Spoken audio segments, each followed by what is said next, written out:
നമസ്കാരം, ഗ്രേപ്സിലേക്ക് സ്വാഗതം. നമ്മുടെ ഹോസ്പിറ്റലുകളിൽ ഫിസിയോതെറാപ്പി ഉണ്ടാകാറുണ്ട്. പല ഹോസ്പിറ്റലുകളിലും ഈ ഫിസിയോതെറാപ്പി പല രീതിയിലാണ് മാനേജ് ചെയ്യപ്പെടുന്നത്. ചില ഫിസിയോതെറാപ്പി സെൻറ്ററുകളുണ്ട്. അവിടെ എത്തിപ്പെടുന്ന മനുഷ്യർ പലപ്പോഴും ആ ഫിസിയോതെറാപ്പിസ്റ്റ് അഡ്വൈസ് ചെയ്യുന്ന രീതിയിലുള്ള കണ്ടിന്യൂസ് ഫിസിയോതെറാപ്പി ചെയ്യുന്നതിനായിരിക്കും വരിക. പല വ്യത്യസ്തമായ രീതിയിലുള്ള തെറാപ്പികൾ അവിടെ ചെയ്യുന്നുണ്ട്. ഫിസിക്കൽ തെറാപ്പി ഉണ്ട്, ഇലക്ട്രോ തെറാപ്പി ഉണ്ട്. ബട്ട് ഇതൊരു ഹോസ്പിറ്റലിനകത്തേക്ക് വരുമ്പോൾ അവിടെ ഓർത്തോപീഡീഷ്യൻസും ഓർത്തോ സർജറികളും ഒക്കെ റിലേറ്റഡ് ആയിട്ട് ഫിസിയോതെറാപ്പി ഡിസൈൻ ചെയ്യപ്പെട്ടിട്ടുണ്ടാവും. പാലിയേറ്റീവിലേക്കാണ് എത്തുന്നതെങ്കിൽ അവിടെ ഫിസിയോതെറാപ്പിയുടെ രീതി മാറി. കാർഡിയോളജി സ്പെഷ്യലൈസ് ചെയ്യുന്ന ഹോസ്പിറ്റലും ഫിസിയോതെറാപ്പി ഉണ്ട്. അപ്പം ഓരോ സ്ഥലത്തും ഇതിൻ്റെ ഇമ്പാക്റ്റ് വ്യത്യസ്തമാണ്. ഒരു എക്സാമ്പിൾ പറഞ്ഞാൽ, നമുക്കിപ്പോൾ ഒരു മനുഷ്യൻ നമ്മുടെ ഭൂമധ്യരേഖയോട് ചേർന്ന സ്ഥലത്ത് അയാൾ ജീവിക്കുമ്പോൾ അയാളുടെ ബോഡി മാസ് അയാളുടെ പാദങ്ങളിൽ ഫീൽ ചെയ്യുന്ന രീതിയിലായിരിക്കത്തില്ല നമ്മുടെ ഒരു ധ്രുവപ്രദേശത്തേക്ക് എത്തുമ്പോൾ. അവിടെ അയാൾക്ക് കൂടുതൽ വെയിറ്റ് ഫീൽ ചെയ്യാനുള്ള സാധ്യതയുണ്ട്.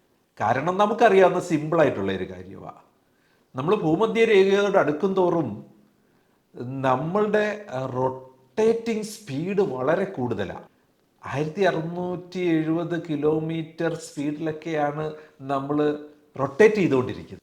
എന്നാൽ ഇത് നമ്മുടെ ധ്രുവപ്രദേശം കൊണ്ട് അടുക്കും തോറും ആ സ്പീഡ് കുറഞ്ഞ് കുറഞ്ഞ് നമ്മൾ എക്സാക്ട്ലി ആ ധ്രുവത്തിലെത്തുമ്പോൾ നമ്മൾ കറങ്ങുന്നേ ഇല്ല, നമ്മളിവിടെ സ്റ്റേബിളാണ്.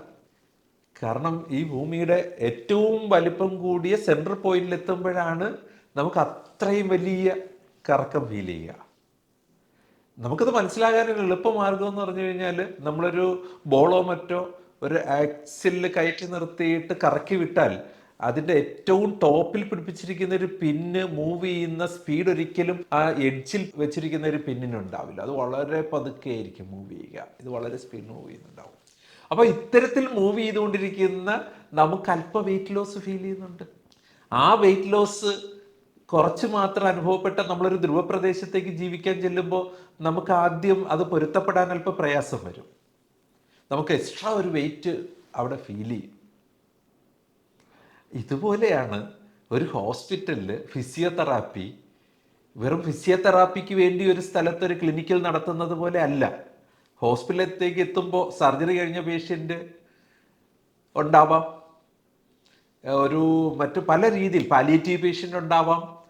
ഫിസിയോതെറാപ്പിയുടെ ഇലക്ട്രോണിക് മെഡിക്കൽ റെക്കോർഡ്സ് ഇൻ്റഗ്രേഷൻ നമ്മളുടേത് ഒ പിയിലായാലും ഐ പിയിലായാലും വ്യത്യസ്തമായ ഡിപ്പാർട്ട്മെൻറ്റുകളിലായാലും സ്പെഷ്യാലിറ്റികളിലായാലും അതിനുപകരിക്കത്തക്ക വിധത്തിൽ ഒരു വൈഡ് ആസ്പെക്റ്റിൽ ബിൽഡ് ചെയ്തിട്ടുള്ള മൊഡ്യൂളാണ് ഗ്രേപ്സിൻ്റെ ഫിസിയോതെറാപ്പി മൊഡ്യൂൾ.